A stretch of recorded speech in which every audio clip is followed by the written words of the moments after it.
Dalam langkah yang signifikan, keluarga kerajaan Malaysia telah mengumumkan bahwa raja berikutnya yang ke-17 adalah Sultan Ibrahim Sultan Iskandar, yang dipilih oleh 9 sultan negara tersebut.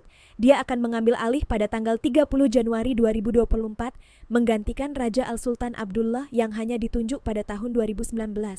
Pemecatannya adalah bagian dari sistem monarki rotasional unik Malaysia, di mana kepala keluarga kerajaannya, 9 sultan dari 13 negara bagian, bergiliran menjadi raja untuk masa jabatan 5 tahun.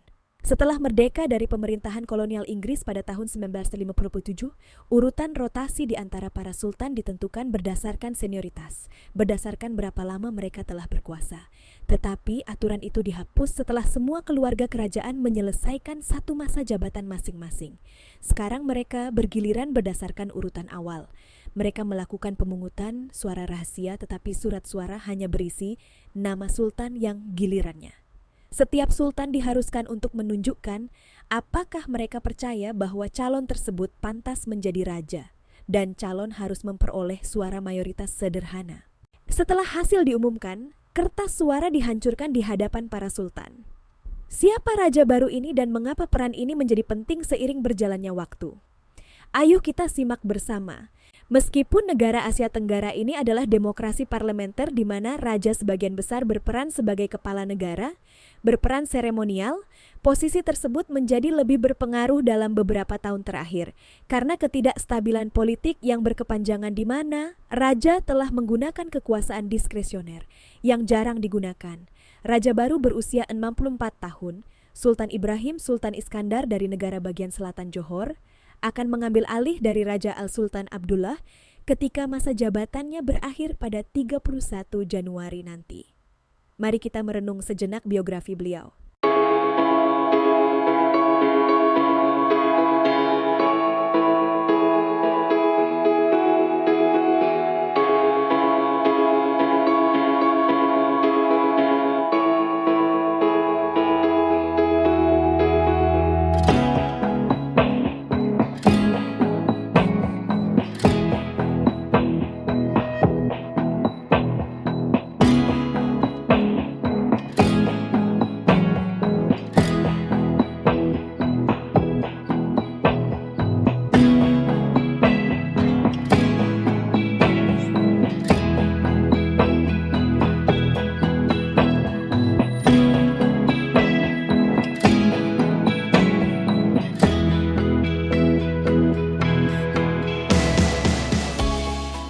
Pemilihannya sudah banyak yang memperkirakan sebab penguasa negara bagian Johor yang berbatasan dengan Singapura ini adalah yang berikutnya dalam urutan rotasi di antara 9 penguasa negara bagian di Malaysia.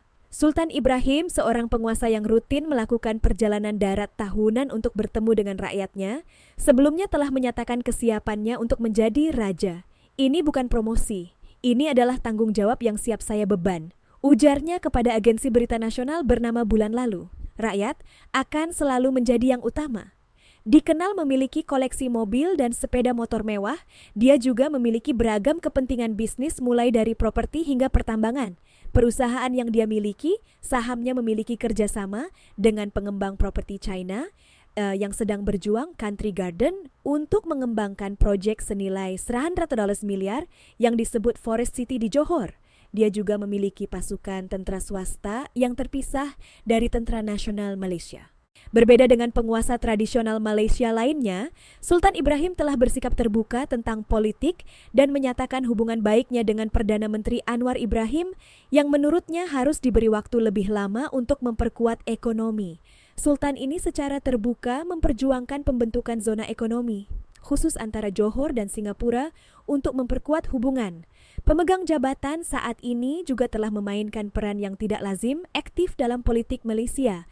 Meskipun posisinya sebagian besar bersifat seremonial, di mana raja bertindak sebagai pelindung Islam dalam negara mayoritas Muslim. Konstitusi federal memberikan sedikit kekuasaan diskresioner kepada raja, dengan raja sebagian besar diharuskan untuk bertindak berdasarkan saran Perdana Menteri dan Kabinet. Hal itu juga memberikan kekuasaan kepada raja untuk menunjuk Perdana Menteri yang diyakininya memiliki mayoritas parlementer, kekuasaan yang tidak pernah digunakan hingga tahun 2020 karena Perdana Menteri biasanya dipilih melalui pemilihan. Raja Al-Sultan menggunakan kekuasaan tersebut selama periode ketidakstabilan politik yang dipicu oleh kekalahan Organisasi Nasional Melayu Bersatu (UMNO) yang telah memerintah Malaysia tanpa henti sejak kemerdekaan hingga tahun 2018. Dia memilih 3 Perdana Menteri terakhir negara itu. Pada tahun 2020, ketika Perdana Menteri saat itu, Mahathir Mohamad mengundurkan diri, Raja bertemu dengan semua 222 anggota parlemen untuk menentukan siapa di antara mereka yang bisa mendapatkan mayoritas untuk membentuk pemerintahan berikutnya. Beta telah bersemayam di atas takhta singgasana Kerajaan Malaysia bermula pada 31 Januari 2019.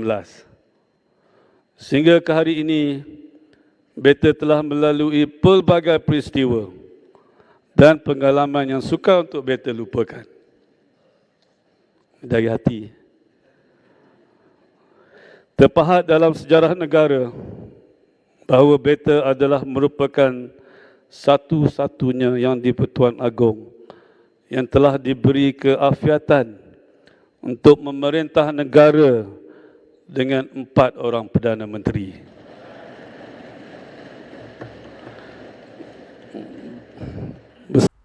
Dia menunjuk Muhyiddin Yassin sebagai Perdana Menteri setelah pertemuan tersebut. Pada tahun 2021 ketika Yassin kehilangan mayoritasnya, Raja memilih Ismail Sabri Yaakob sebagai Perdana Menteri setelah proses serupa. Dia menunjuk Anwar Ibrahim sebagai Perdana Menteri pada akhir 2022 ketika pemilihan umum menghasilkan parlemen bercorak. Raja juga memiliki kekuasaan untuk memberi grasi kepada orang yang telah divonis bersalah. Pada tahun 2018, pendahulu Raja Al-Sultan, Sultan Muhammad kelima, memberi grasi kepada Ibrahim, yang saat itu dipenjara atas tuduhan sodomi dan korupsi yang katanya bermotivasi politik. Namun, Sultan Ibrahim juga terlibat dalam beberapa kontroversi dan konflik. Dia bentrok dengan mantan PM Malaysia, Mahathir Mohamad, atas berbagai isu seperti status Forest City dan perjanjian pasokan air antara Johor dan Singapura. Dia juga mengkritik beberapa kebijakan dan keputusan federal seperti penerapan pajak barang dan jasa dan penarikan diri dari Mahkamah Pidana Internasional. Terakhir, Sultan Ibrahim dianggap sebagai pembela konservasi lingkungan, kesejahteraan sosial, dan keragaman budaya. Sebagaimana yang telah terlihat dari inisiatifnya di Johor, diharapkan dia akan melanjutkan perannya dalam memulai dan mendukung berbagai proyek serta inisiatif yang bertujuan meningkatkan kualitas hidup masyarakat dan melestarikan warisan budaya mereka. Dengan demikian, para pengamat dan warga negara dengan penuh harap mengantisipasi peran Sultan Ibrahim sebagai pemimpin yang membawa perubahan positif dan memperkuat fondasi kemajuan di Malaysia. Macam mana Sultan menjaga negeri Johor, macam itulah saya rasa dia akan jaga, baginda akan menjaga negara Malaysia kita lah supaya terus aman makmur. Saya berharap baginda yang akan ditabalkan pada 31 Januari ini dapat mentadbir negara kita dengan semakmur-makmurnya dan adil dan saksama.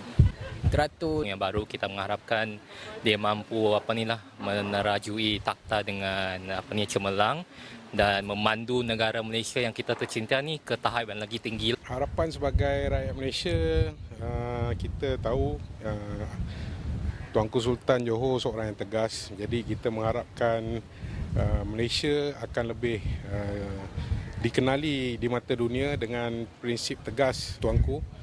Saya rasa lah Agung yang kita lantik ni daripada Johor ni, seorang yang dia tegas sikit, dia cakap, memang dia cakap. Dia cakap tu. Saya tengok dari satu sudut dia ni seorang yang sangat-sangat tegas dan sangat sayang kepada rakyat. So saya haraplah dia dapat atasi masalah ni. Segala-segala masalah rakyat lah. Lebihkan kepada rakyat lah, itu je saya harap. Bagi harapan penuh sangat-sangat.